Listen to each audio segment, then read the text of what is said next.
আসসালামু আলাইকুম রহমতুল্লাহ বরকাত। সুস্থতা এটি এমন একটি নিয়ামত, অসুস্থ হলে বোঝা যায়। অসুস্থ হওয়ার আগ পর্যন্ত সুস্থতার নিয়ামত এটা কল্পনা করা যায় না, এটা বোঝা যায় না।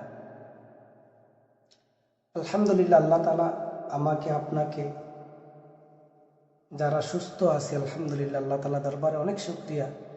আল্লাহ তাআলা আমাকে আপনাকে এই সুস্থতার মতন নিয়ামত দান করছেন।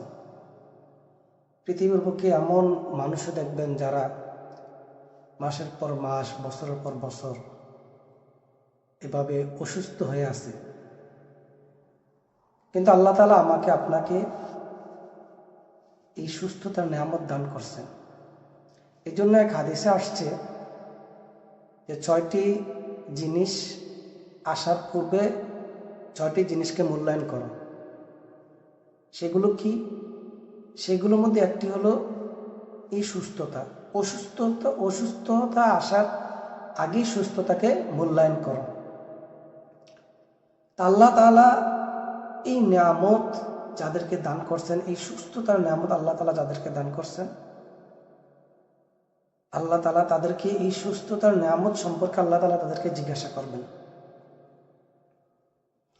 যেমন আল্লাহ তাআলা সূরা তাকাসুরের 8 নম্বর আয়াতে বলেন, সুম্মা লাতুসআলুন্না ইয়াওমাইযিন আনিন নাঈম। অতঃপর তোমাদেরকে অবশ্যই নিয়ামত সম্পর্কে জিজ্ঞাসা করা হবে। এই নাঈম, এই নিয়ামত কি? মুফাসসিরিনে কেরাম তাফসীরের কিতাবের মধ্যে লিপিবদ্ধ করেছেন, এই নাঈম দ্বারা উদ্দেশ্য হলো আল আমনু ওয়াস সিহহা, নিরাপদ এবং সুস্থতা। অন্যান্য মুফাসসিরিনে কেরাম অন্যান্য মতামত দিয়েছেন। কেউ কেউ বলছেন কর্ণশক্তি, চোখ, অন্তর, এগুলো আল্লাহ তাআলার নিয়ামত। যেমন অপর আয়াতে আল্লাহ তাআলা বলেন, ইন্নাস সামা ওয়াল বাসারা ওয়াল ফুয়াদা কুল্লু উলাইকা আনহু মাসউলা। নিশ্চয় আল্লাহ তাআলা কর্ণ, চক্ষু এবং অন্তর, এই সমস্ত বিষয় সম্পর্কে আল্লাহ তাআলা জিজ্ঞাসা করবেন। তা আল্লাহ তাআলার সামনে আমাদেরকে জবাবদিহি করতে হবে। তো বিশেষ করে আজকে আমার যে আলোচ্য বিষয় হলো, সেটা হলো সুস্থতা। এই সুস্থতা সম্পর্কে আল্লাহ তাআলা আমাকে জিজ্ঞাসা করবেন।